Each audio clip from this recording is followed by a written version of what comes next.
presidentes, as presioni ambasada me ndryshu qëndrimet politike të partive politike.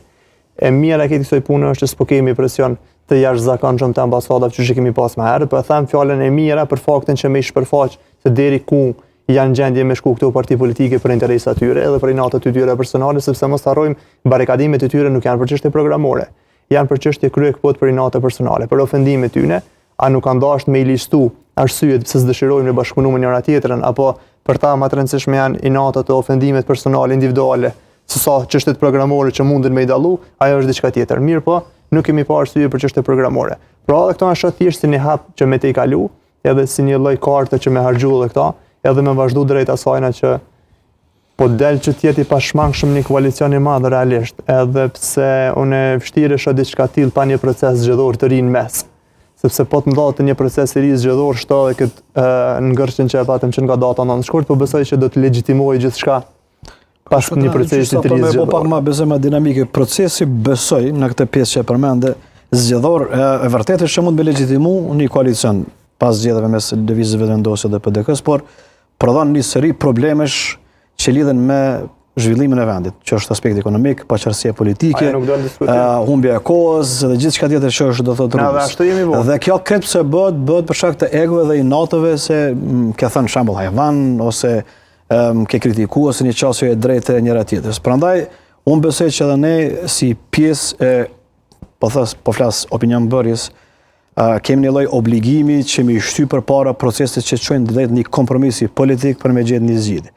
Për shembull, ona këtu në studio, se secili prej nesh që bëjmë opinione publike, tek e fundit na nuk kemi për me zgjidhë fërtit probleme, ne jemi për me gjetë problemin, me analizu problemin dhe me tregu se ku është problemi. Duhet me zgjidhë ata që janë të zgjedhur për me zgjidhë problemin, këtë rast përfaqësuesit e subjekteve politike. Rrjedhimisht unë nuk e shoh as pamundur për shkak klimës politike, nuk e shoh as diçka që vjen nga qielli që dy partitë e mëdha, në këtë rast PDK dhe LVV, të ulën dhe të gjejnë zgjidhje, sepse mundësia që të njëjtët të shpërndajnë pushtet është shumë e madh. Tu nis sekretarit të Kuvendit, kryeministrit, çështjes së presidentit dhe gjithçka tjetër. Po e marr shembull një opsion, janë 73 vota vetëm shqiptare mes Lëvizjes Vetëvendosje dhe PDK-s. Kjo krijon stabilitet absolut në 4 vitet e ardhshme të një qeverisje. E krijon edhe stabilitet edhe për presidentën, natyrisht, dhe këtu është plus është një plotësimi një kërkese që e ka Vetëvendosja si narrativ që mos me bashkëpunu me listën serbe. Pra nuk ka nevojë as për listën serbe në këtë rast që presidenti të zgjidhet. Janë 10 deputet të minoriteteve me 73 prej tyre shqiptarë dhe zgjidhin këtë problem. 2/3 është aty, madje edhe për ndryshimet kushtetuese dhe vendimet e mëdha, kalimin e marrëveshjeve ndërkombëtare e gjithçka tjetër që do ta prodhonin në këtë vend. Unë po flas nga ky prizm sepse vendi ka nevojë për qeveri stabile, nuk ka nevojë për eksperimente, qeveri tranzitore, qeveri jo stabile me 61 vota, qeveri ku dikush prej deputetëve të minoriteteve smuhet ndonjëherë sepse kështu është problemi me shumë mesazhe të tjera. Prandaj mundësia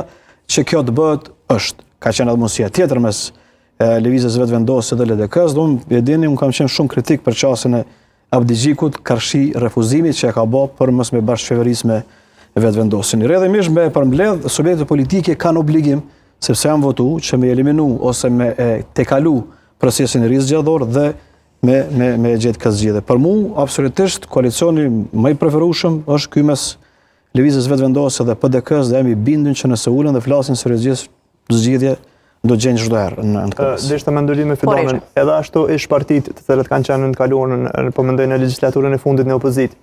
Edhe ashtu e kanë pranuar komplet diskursin edhe narrativen e Lëvizjes Vetëvendosje. E para duke u vetë quajtur prapë opozitë, nëse i sheh deklarimet